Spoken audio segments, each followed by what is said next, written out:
Hi every one. അപ്പോൾ ഇന്ന് നമ്മൾ ഡിസ്കസ് ചെയ്യാൻ പോകുന്നത് മൊഡ്യൂൾ 1 ലാസ്റ്റ് 2 ടോപ്പിക്സാണ്. അപ്പോൾ നമ്മൾ ഓൾറെഡി മൊഡ്യൂൾ 1 എന്താണെന്ന് കണ്ടായിരുന്നു. സിസ്റ്റം ഓഫ് ലീനിയർ ഇക്വേഷൻസ് തന്നാൽ അതിനെ സോൾവ് ചെയ്യാനുള്ള മെത്തേഡ്സാണ് നമ്മൾ പഠിച്ചുകൊണ്ടിരുന്നത്. അപ്പോൾ ഞാനത് ഓൾറെഡി ആദ്യം പറഞ്ഞിരുന്നു. 2 ടൈപ്സ് മെത്തേഡ്സ് ഉണ്ട്, direct method and indirect method. അപ്പോൾ നമ്മളിപ്പോൾ ഓൾറെഡി പഠിച്ച എല്ലാ മെത്തേഡ്സും ഡയറക്റ്റ് മെത്തേഡ്സാണ്. അതായത് മെട്രിക്സ് മെത്തേഡ് വഴി സിസ്റ്റം ഓഫ് ഇക്വേഷനെ സോൾവ് ചെയ്യുന്നതാണ് ഡയറക്റ്റ് മെത്തേഡ്. അതായത് നമുക്ക് കിട്ടുന്ന സൊല്യൂഷൻ എന്ന് പറയുന്നത് എക്സ് വൈ ഇസഡുകളുടെ വാല്യൂ എന്ന് പറയുന്നത് ആക്യുറേറ്റ് വാല്യൂ ആയിരിക്കും. അതായത് correct x equal to y equal to z equal to എന്ന് പറഞ്ഞ് നമുക്ക് കിട്ടുന്ന വാല്യൂസ് എക്സാക്ട്ലി കറക്റ്റ് വാല്യൂസ് ആയിരിക്കും. അതാണ് ഡയറക്റ്റ് മെത്തേഡ്. ഇനി ഇൻഡയറക്റ്റ് മെത്തേഡ് എന്ന് പറഞ്ഞാൽ അത് ന്യൂമറിക്കൽ മെത്തേഡ്സാണ്. നിങ്ങൾ ഓൾറെഡി ബിടെക്കിൽ ഇത് പഠിച്ചിട്ടുണ്ടാവും. ഇൻഡയറക്റ്റ് മെത്തേഡ് എന്ന് പറഞ്ഞാൽ നമുക്ക് കിട്ടുന്ന സൊല്യൂഷൻ, അതായത് എക്സ് വൈ ഇസഡുകളുടെ വാല്യൂ എന്ന് പറയുന്നത് ഒരിക്കലും ആക്യുറേറ്റ് ആയിരിക്കില്ല, അപ്രോക്സിമേറ്റ് വാല്യൂസ് ആയിരിക്കും. ഓക്കെ, അതായത് ഡെസിമൽ പ്ലേസസ് ആയിട്ടൊക്കെ വരുന്ന വാല്യൂസ് ആയിരിക്കും നമുക്ക് കിട്ടുന്നത്. അതൊരിക്കലും ആക്യുറേറ്റ് അല്ല, അപ്രോക്സിമേറ്റ് വാല്യൂസാണ്. അപ്പോൾ ചിലപ്പോൾ നിങ്ങളുടെ എക്സാമിന് distinguish between direct and indirect methods എന്ന് ചോദിക്കും. അപ്പോൾ നിങ്ങൾ ഡയറക്റ്റ് മെത്തേഡിൻ്റെ കൺസെപ്റ്റ് എഴുതുക, അതായത് accurate value, solution accurate value കിട്ടും. ഇൻഡയറക്റ്റ് മെത്തേഡിന് അപ്രോക്സിമേറ്റ് വാല്യൂ ആണ്. ഇനി ആ മെത്തേഡ്സ് ഏതൊക്കെയാണ്? ഡയറക്റ്റ് മെത്തേഡ്സ് നമ്മൾ Gauss elimination, Gauss Jordan, LU decomposition, ഈ 3 മെത്തേഡ്സ് പഠിച്ചിട്ടുണ്ട്. അപ്പോൾ അതിനെക്കുറിച്ച് 3 മെത്തേഡിനെ കുറിച്ചും ബ്രീഫായിട്ട് ഒരു നോട്ട് കൊടുക്കുക. പ്രോബ്ലം ഒന്നും വേണ്ട, ബ്രീഫായിട്ടൊരു നോട്ട് കൊടുക്കുക. ഇനി അപ്പം ഡയറക്റ്റ് മെത്തേഡ് കംപ്ലീറ്റ് ആയി. ഇനി ഇൻഡയറക്റ്റ് മെത്തേഡ്സ് എന്ന് പറയുന്നത് 2 മെത്തേഡ്സാണ്. ഫസ്റ്റ് വൺ ഗോസ് ജാക്കബി മെത്തേഡും സെക്കൻഡ് വൺ ഗോസ് സീഡൽ മെത്തേഡും. അതിനെക്കുറിച്ചും ഒരു ഷോർട്ടായിട്ടൊരു 2 മെത്തേഡിനെ കുറിച്ച് ഒരു നോട്ട് കൊടുക്കുക. അപ്പോൾ ഇത്രയും കൊടുത്താലാണ് direct and indirect method distinguish ചെയ്യാൻ. അതായത് എ പാർട്ടിൽ തിയറി ആയിട്ട് ക്വസ്റ്റ്യൻ ചോദിക്കുവാണെങ്കിൽ അങ്ങനെ എഴുതുക. ഓക്കെ, അപ്പം നമുക്ക് 2 മെത്തേഡ്സ് നോക്കാം. അതിലെ ഫസ്റ്റ് വണ്ണാണ് ഗോസ് ജാക്കോബി മെത്തേഡ്. അപ്പോൾ അതിൻ്റെ സെയിം തന്നെ നമുക്കൊരു സിസ്റ്റം ഓഫ് ലീനിയർ ഇക്വേഷൻ തരുന്നു, അതിനെ സോൾവ് ചെയ്യാനുള്ള മെത്തേഡാണ്.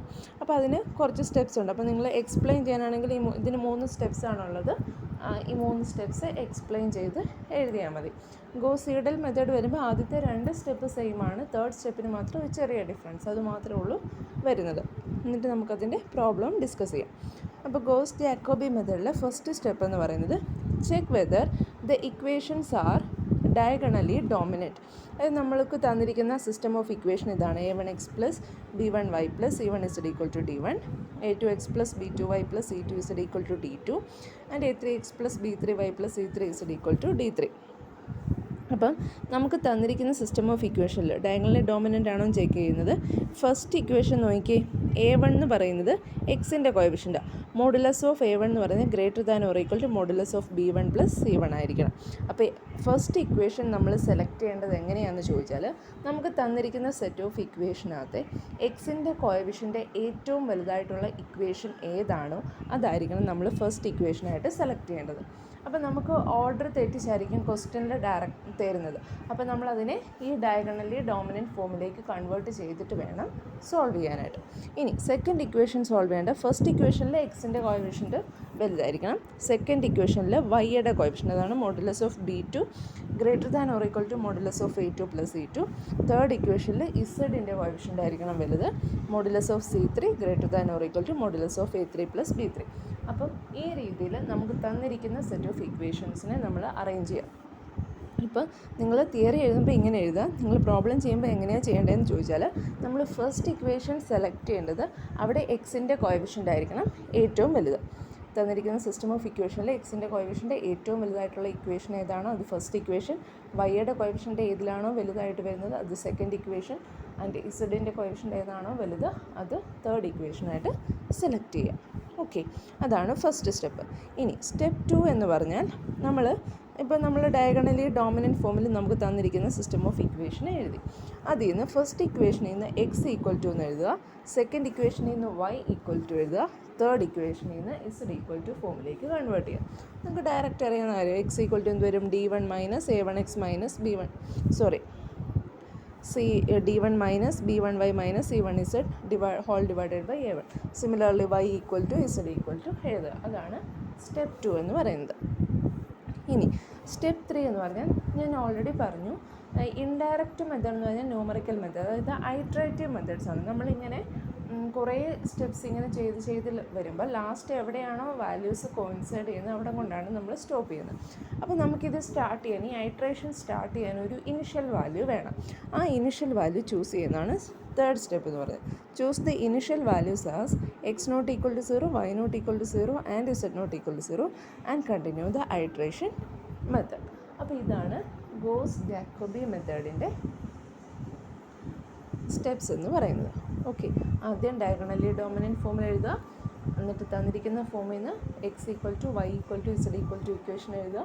തേർഡ് സ്റ്റെപ്പിൽ initial values x nought y nought z nought 0 ആയിട്ട് ചൂസ് ചെയ്യാം. ഓക്കെ, അപ്പോൾ നമുക്ക് പ്രോബ്ലം ഡിസ്കസ് ചെയ്യാം.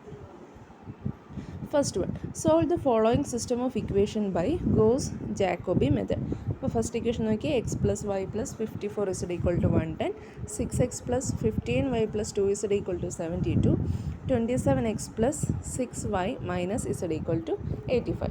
അപ്പോൾ നോക്കിയേ, നമുക്കിത് ഡയഗണലി ഡോമിനൻറ്റ് ഫോമിലല്ല തന്നിരിക്കുന്നത്. അപ്പോൾ നമ്മൾ ആദ്യം അതിനെ ഡയഗണലി ഡോമിനൻറ്റ് ഫോമിൽ എഴുതുക. The diagonally dominant form is, എന്തായിരുന്നു ചെയ്യേണ്ടത്, നമുക്ക് തന്നിരിക്കുന്ന ഇക്വേഷൻസിൽ ഏത് ഇക്വേഷനിലാണോ എക്സിൻ്റെ കോഎഫിഷ്യൻ്റ് ഏറ്റവും വലുത് അതിനെ ഫസ്റ്റ് ഇക്വേഷനാക്കുക. ഇപ്പോൾ ഇവിടെ നോക്കി 27x ആണ് ഏറ്റവും വലുത്, അപ്പോൾ അത് ഫസ്റ്റ് ഇക്വേഷനായിട്ട് എഴുതി. ഇനി രണ്ടാമത്തെ ഇക്വേഷൻ എങ്ങനെ സെലക്ട് ചെയ്യേണ്ടത്, വൈയുടെ കോഎഫിഷ്യൻ്റ് ഏതാണോ ഏറ്റവും വലുതായിട്ട് വരുന്നത്, അപ്പോൾ അത് സെക്കൻഡ് ഇക്വേഷൻ, അപ്പോൾ അത് സെക്കൻഡ് ഇക്വേഷനായിട്ട് സെലക്ട് ചെയ്തു. അപ്പോൾ കോൺസിക്വൻ്റ്ലി തേർഡ് ഇക്വേഷനായിട്ട് ഇവിടുത്തെ നമ്മുടെ ഫസ്റ്റ് ഇക്വേഷനും വരും. അപ്പോൾ ആദ്യം നമ്മൾ ഡയഗണലി ഡോമിനൻറ്റ് ഫോമിൽ എഴുതി. അപ്പോൾ സ്റ്റെപ്പ് 1 കഴിഞ്ഞു. ഇനി സ്റ്റെപ്പ് 2 എന്താ ചെയ്യുന്നത്, നമ്മൾ ഇതിനകത്തുനിന്ന് x equal to y equal to, first ഇക്വേഷനകത്തുനിന്ന് എക്സ് ഈക്വൽ ടു എഴുതുക, സെക്കൻഡ് ഇക്വേഷനകത്തുനിന്ന് വൈ ഈക്വൽ ടു എഴുതുക, തേർഡ് ഇക്വേഷനകത്തുനിന്ന് ഇസഡ് ഈക്വൽ ടു എഴുതുക.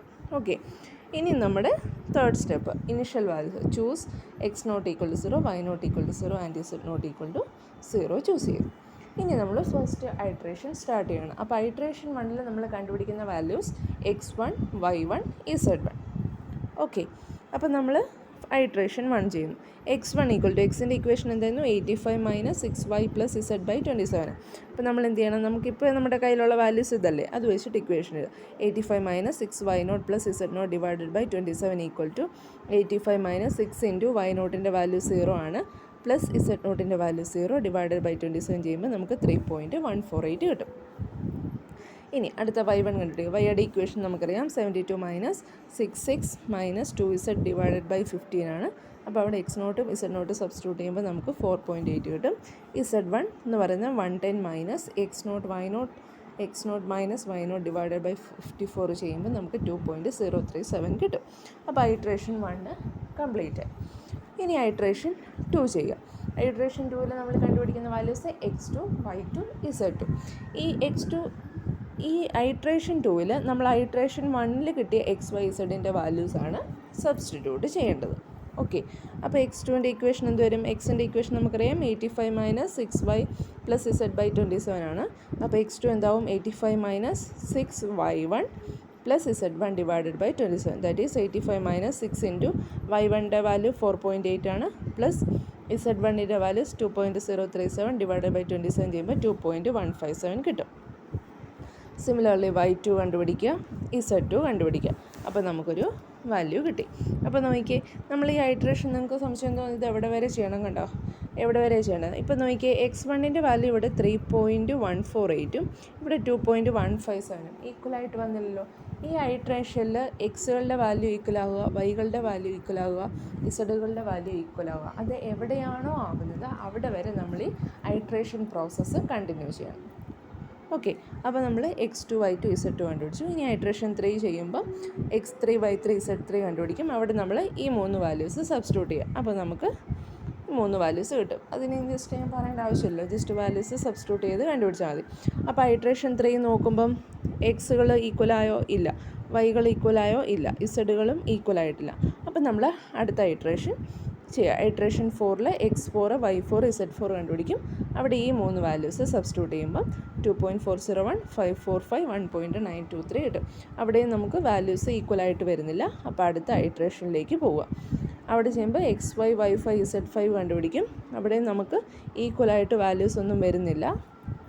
അതുകൊണ്ട് ഐട്രേഷൻ 6 ചെയ്യുക. അവിടെയും ചെയ്യുമ്പം വാല്യൂസ് ഈക്വൽ ആവുന്നില്ല. ഉണ്ട് 2.423 ഇവിടെ 2.432. അപ്പോൾ ഈക്വലായിട്ട് വരുന്നില്ലല്ലോ. അപ്പോൾ എവിടെ വരെയാണ് ഈക്വൽ ആവുന്നത് അത്രയും നേരം നമ്മൾ ഈ പ്രോസസ്സ് കണ്ടിന്യൂ ചെയ്യുക.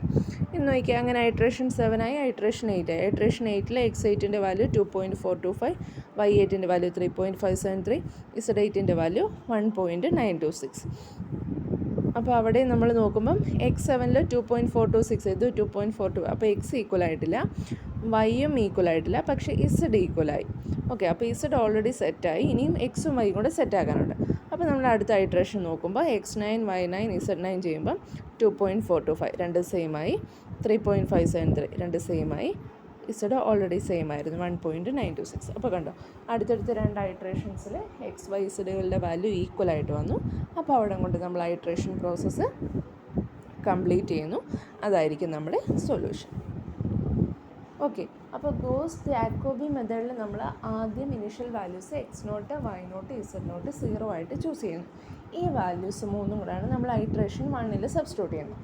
ഐട്രേഷൻ 1ൽ കിട്ടിയ വാല്യൂസ് ഐട്രേഷൻ 2ൽ കൊടുക്കുന്നു, 2ൽ കിട്ടിയത് 3ൽ കൊടുക്കുന്നു. അങ്ങനെ നമ്മൾ ഐട്രേഷൻ പ്രോസസ്സ് കണ്ടിന്യൂ ചെയ്തിട്ട് എവിടെയാണോ ഈക്വലായിട്ട് വാല്യൂ വരുന്നത് അവിടെ വരെ ഐട്രേഷൻ കണ്ടിന്യൂ ചെയ്യുക, അവിടെ കൊണ്ട് സ്റ്റോപ്പ് ചെയ്യുക. അതായിരിക്കും നമ്മുടെ സൊല്യൂഷൻ. ഓക്കെ, ക്ലിയർ ആയെന്ന് വിചാരിക്കുന്നു. ഇനി ഞാൻ പറഞ്ഞു ഇത് ഗോസ് ജാക്കോബി മെത്തേഡാണ്. അടുത്ത നമുക്കുള്ളത് ഗോസ് സീഡൽ മെത്തേഡാണ്. Seidel method. അപ്പോൾ അവിടെ ഞാനതിൻ്റെ നോട്ടായിട്ട് സ്റ്റെപ്സായിട്ട് കൊടുത്തിട്ടില്ല. അതിൻ്റെ സ്റ്റെപ്പ് 1 എന്ന് പറയുന്നത് സെയിം ആണ്. ആദ്യം ഡയഗണലി ഡോമിനൻറ്റ് ഫോമിൽ എഴുതുക. അത് നിങ്ങൾ ഓൾറെഡി അങ്ങ് പഠിച്ചു പോയാൽ മതി. ഡയഗണലി ഡോമിനൻറ്റ് ഫോമിൽ എഴുതുക. സ്റ്റെപ്പ് 2 ഇതുപോലെ തന്നെ XYZ എഴുതുക. സ്റ്റെപ്പ് 3 എന്ന് പറയുന്നത് അവിടെ സ്റ്റെപ്പ് 3 എന്ന് പറയുന്നത് നമ്മൾ x0 ചൂസ് ചെയ്യുന്നില്ല, y0 ഈക്വൽ ടു 0 എന്നും z0 ഈക്വൽ ടു 0 ഈ രണ്ട് വാല്യൂസ് മാത്രമാണ് ചൂസ് ചെയ്യുന്നത്. ഓക്കെ, ഗോസ് സീഡൽ മെത്തേഡിൽ step 1 step 2 same as Gauss Jacobi method. And step 3 എന്ന് പറയുന്നത് choose y0 equal to 0 and z0 equal to 0. x0 നമ്മൾ ചൂസ് ചെയ്യുന്നില്ല. ഓക്കെ, അതാണ് ഈ രണ്ട് മെത്തേഡ് തമ്മിലുള്ള ഡിഫറൻസ്. അപ്പോൾ ഈ സെയിം പ്രോബ്ലം നമുക്ക് ഗോസ് സീഡൽ മെത്തേഡ് ഉപയോഗിച്ചും കൂടെ ചെയ്യും. അപ്പോൾ ആദ്യം തന്നെ നമ്മൾ ഡയഗണലി ഡോമിനൻറ്റ് ഫോം എഴുതി. അത് ഞാൻ ക്വസ്റ്റനായിട്ട് തരുന്നില്ല, സെയിം പ്രോബ്ലം ആയതുകൊണ്ടാണ് കേട്ടോ. അപ്പോൾ ആദ്യം തന്നെ നമ്മൾ ഡയഗണലി ഡോമിനൻറ്റ് ഫോമിൽ എഴുതി, XY ഇസഡുകൾ എഴുതി. ഇനിഷ്യൽ വാല്യൂസ് എങ്ങനെയാണ്, y0 0 z0 0. അപ്പം നമ്മൾ ഐട്രേഷൻ പ്രോസസ്സ് നമ്മളത്തെ കൂട്ടല്ല, ചെറിയ ഡിഫറൻസ് ആണ്. ഫസ്റ്റ് ഐട്രേഷൻ എന്ന് പറയുന്നത് x1 y1 z1 കണ്ടുപിടിക്കുക. അപ്പോൾ x1ൻ്റെ ഇക്വേഷൻ എന്താ, 85 minus 6y0 plus z0 divided by 27. അത് സബ്സ്റ്റിറ്റ്യൂട്ട് ചെയ്യുമ്പോൾ നമുക്ക് 3.148 കിട്ടും. അടുത്ത നമുക്ക് വൈയുടെ ഇക്വേഷൻ എന്താ, 72 minus 6x minus 2z divided by 15. അപ്പോൾ എക്സ് എന്ന് പറയുന്ന 6x എന്ന് പറയുന്ന ഒരു ടേം നമുക്ക് അവിടെയുണ്ട് അല്ലേ. പക്ഷേ x0ൻ്റെ വാല്യൂ നമുക്ക് തന്നിട്ടുണ്ടോ, ഇല്ല. അപ്പോൾ അവിടെ അതിന് പകരം നമ്മൾ എന്ത് കൊടുക്കണം, നമ്മൾ ഓൾറെഡി x1 കണ്ടുപിടിച്ചിട്ടുണ്ട്. അപ്പോൾ അവിടെ x1ൻ്റെ വാല്യൂ ആണ് സബ്സ്റ്റിറ്റ്യൂട്ട് ചെയ്യേണ്ടത്. അപ്പോൾ 72 minus 6x1 minus 2z0 divided by 15 അതിൻ്റെ വാല്യൂ കണ്ടുപിടിക്കാം. ഇനി z1ൻ്റെ ഇക്വേഷൻ എന്താ, 110 minus y minus y minus x. അപ്പോൾ അവിടെ നമ്മൾ സബ്സ്റ്റിറ്റ്യൂട്ട് ചെയ്യേണ്ടത്, നമ്മൾ ഓൾറെഡി y0 z0 ചൂസ് ചെയ്ത് എക്സും വൈയും കണ്ടുപിടിച്ചു. ഇനി ഇസഡിനകത്ത് വരുന്ന ടേംസ് എക്സും വൈയുവാ. അവിടെ നമ്മൾ സബ്സ്റ്റിറ്റ്യൂട്ട് ചെയ്യേണ്ടത് നമ്മൾ തൊട്ട് മുമ്പ് കണ്ടുപിടിക്കുന്ന വാല്യൂസാണ് ഗോസ് സീഡൽ മെത്തേഡിൽ സബ്സ്റ്റിറ്റ്യൂട്ട് ചെയ്ത് പോരുന്നത്. ഗോസ് ജാക്കോബി മെത്തേഡിൽ ഒരു ഐട്രേഷനിലെ വാല്യൂ കംപ്ലീറ്റ്ലി അടുത്ത ഐട്രേഷനിൽ സബ്സ്റ്റിറ്റ്യൂട്ട് ചെയ്യുമായിരുന്നു. പക്ഷേ ഗോസ് സീഡൽ മെത്തേഡിൽ നമ്മൾ തൊട്ട് മുമ്പ് കണ്ടുപിടിക്കുന്ന വാല്യൂസ് ഇതാണ് സബ്സ്റ്റിറ്റ്യൂട്ട് ചെയ്ത് പോരുന്നത്. അതാണ് ഈ രണ്ട് ഐട്രേഷൻ തമ്മിലുള്ള വ്യത്യാസം. ഓക്കെ, അതവിടെ സബ്സ്റ്റിറ്റ്യൂട്ട് ചെയ്തു. ഇനി നമ്മൾ സെയിമിൽ ഐട്രേഷൻ 2 ചെയ്യുക. x2ൻ്റെ ഇക്വേഷൻ എഴുതി. അവിടെ നമുക്ക് 6y1, ഇപ്പം നമ്മുടെ തൊട്ടുമ്പുള്ളത് y1ഉം z1ഉം അതാണ് അവിടെ സബ്സ്റ്റിറ്റ്യൂട്ട് ചെയ്യുക. അപ്പോൾ 2.432 കിട്ടി. y2ൽ നമുക്ക് എക്സും ഇസഡും സബ്സ്റ്റിറ്റ്യൂട്ട് ചെയ്യേണ്ടത്. അപ്പോൾ x2 ഓൾറെഡി കിട്ടും, അത് സബ്സ്റ്റിറ്റ്യൂട്ട് ചെയ്യുക. പിന്നെ തൊട്ട് മുമ്പുള്ള ഇസഡ് വാല്യൂ നിന്ന് ഇസഡ് വേണം, അത് രണ്ടും കൂടെ സബ്സ്റ്റിറ്റ്യൂട്ട് ചെയ്തു. Z2 എക്സിൻ്റെയും വൈയുടെ ടേമാണ്, അപ്പോൾ x2 y2 നമ്മുടെ കയ്യിലുണ്ട്, അതുകൊണ്ട് സബ്സ്റ്റിറ്റ്യൂട്ട് ചെയ്യുക. അപ്പോൾ തൊട്ട് മുമ്പുള്ള വാല്യൂസാണ് സബ്സ്റ്റിറ്റ്യൂട്ട് ചെയ്ത് പോരുന്നത് കേട്ടോ, അത് ശ്രദ്ധിച്ചോണം. ഓക്കെ, ഇനി അടുത്ത ഐട്രേഷൻ 3ൽ x3ൽ വൈയുടെ ഇസഡിൻ്റെ ടേമാണ്, അപ്പോൾ അത് y2ഉം z2ഉം കൊണ്ട് സബ്സ്റ്റിറ്റ്യൂട്ട് ചെയ്യുക. അപ്പോൾ നമുക്ക് 2.426 കിട്ടും. y3ൽ x3 വേണം, z2ഉം സബ്സ്റ്റിറ്റ്യൂട്ട് ചെയ്യുക. അപ്പോൾ വാല്യൂ കിട്ടി. z3ൽ x3 y3 സബ്സ്റ്റിറ്റ്യൂട്ട് ചെയ്യുക. അപ്പോൾ നമുക്ക് വാല്യൂ കിട്ടും. അപ്പോൾ ഓൾറെഡി നോക്കിയേ ഇസഡിൻ്റെ വാല്യൂ ഇപ്പം ഈക്വലായിട്ട് വന്നിട്ടുണ്ട്. ഇനി എക്സും വൈയും കൂടെ ഈക്വലാക്കിയാൽ മതി. അപ്പോൾ ഐട്രേഷൻ 4 നമ്മൾ ചെയ്യുമ്പോൾ x4 കണ്ടുപിടിക്കാൻ y3യും z3യും സബ്സ്റ്റിറ്റ്യൂട്ട് ചെയ്യാം. y4 അപ്പോൾ നമുക്ക് 2.425 കിട്ടി. y4 കണ്ടുപിടിക്കാനായിട്ട് ഈ x4ഉം z3യും സബ്സ്റ്റിറ്റ്യൂട്ട് ചെയ്യുക. 3.573. അപ്പോൾ കണ്ടോ, y വാല്യൂയും കൂടെ ഈക്വലായിട്ട് വന്നിട്ടുണ്ട്. ഇനി z വാല്യൂ സെയിം ആയിരിക്കും, അതിന് കാൽക്കുലേറ്റ് ചെയ്യേണ്ട ആവശ്യമില്ല, ഓൾറെഡി ഈക്വലായി വന്നല്ലോ, ഇനി എന്തായാലും ചേഞ്ച് ചെയ്യത്തില്ല. അപ്പോൾ അത് 1.926 ആയി. ഐട്രേഷൻ 5ൽ നമുക്ക് y5ഉം z5 നമുക്ക് ഓൾറെഡി അറിയാം, ഇത് രണ്ടും ഈക്വൽ ആയല്ലോ. അപ്പോൾ അടുത്ത ഐട്രേഷനിൽ അത് തന്നെ കിട്ടത്തുള്ളൂ. x5ൽ y4ഉം z4 സബ്സ്റ്റിറ്റ്യൂട്ട് ചെയ്യുമ്പോൾ നമുക്ക് 2.425 കിട്ടും. അപ്പോൾ അതും ഈക്വലായിട്ട് വന്നു. അപ്പോൾ അവിടെ കൊണ്ട് കണ്ടോ, ഗോസ് സീഡൽ മെത്തേഡിൽ കുറച്ചുകൂടെ ഐട്രേഷൻ കുറവാണ്. അപ്പോൾ അവിടെ നമുക്ക് സെയിം വാല്യൂ തന്നെ, നമ്മൾ മുമ്പ് ഗോസ് ജാക്കോബി മെത്തേഡ് ഉപയോഗിച്ച് ചെയ്ത സെയിം വാല്യൂസ് തന്നെ ഇവിടെ നമുക്ക് കിട്ടും. അപ്പോൾ ഇതാണ് ഈ രണ്ട് മെത്തേഡ് തമ്മിലുള്ള ഡിഫറൻസ്. അപ്പോൾ ഗോസ് ജാക്കോബി മെത്തേഡിൽ ഐട്രേഷൻ 1ലെ, അതായത് നമ്മുടെ ഇനിഷ്യൽ വാല്യൂസ് കംപ്ലീറ്റ്ലി ഐട്രേഷൻ 1ൽ കൊടുക്കുന്നു. ഐട്രേഷൻ 1ലെ എല്ലാ വാല്യൂസും നമ്മൾ ഐട്രേഷൻ 2ൽ കൊടുക്കുന്നു. ഐട്രേഷൻ 2ലെ വാല്യൂസ് ഐട്രേഷൻ 3ൽ കൊടുക്കുന്നു. അങ്ങനെയാണ് കണ്ടിന്യൂ ചെയ്ത് പോരുന്നത്. ബട്ട് ഗോസ് സീഡൽ മെത്തേഡിൽ നമ്മൾ തൊട്ട് മുമ്പ് കണ്ടുപിടിക്കുന്ന വാല്യൂസാണ് സബ്സ്റ്റിറ്റ്യൂട്ട് ചെയ്ത് പോരുന്നത്. അതാണ് തമ്മിലുള്ള ഡിഫറൻസ്. ഓക്കെ, ബാക്കി ഒരു 3 ഹോംവർക്ക് ക്വസ്റ്റ്യൻ ഞാൻ എഴുതിയിട്ടുണ്ട്, അത് നിങ്ങൾ പ്രാക്ടീസ് ചെയ്ത് നോക്കുക കേട്ടോ. ഉറപ്പായിട്ട് ഇത് മിക്കവാറും പ്രോബ്ലമായിട്ട് തന്നെ ചോദിക്കാനുള്ള ചാൻസ് ഉണ്ട്. തിയറി ചോദിക്കുന്നതിലും കൂടുതൽ ഇത് പ്രോബ്ലം ആയിരിക്കും ചോദിക്കുന്നത്. അപ്പോൾ ഇത് നിങ്ങൾ പ്രാക്ടീസ് ചെയ്ത് തന്നെ നോക്കുക കേട്ടോ. അപ്പോൾ നമ്മുടെ മൊഡ്യൂൾ 1 ഇവിടെ കംപ്ലീറ്റ് ആയി. മൊഡ്യൂൾ 1ൽ ഡയറക്റ്റും ഇൻഡയറക്റ്റ് മെത്തേഡ്സുമാണ്, അത് നമ്മളുടെ ഡിഫറൻസ് മനസ്സിലാക്കുക. മെട്രിക്സ് മെത്തേഡ്സ് എല്ലാം തന്നെ അതിൻ്റെ തിയറി വിത്ത് പ്രോബ്ലം പഠിച്ചു വെക്കുക കേട്ടോ. Okay, thank you.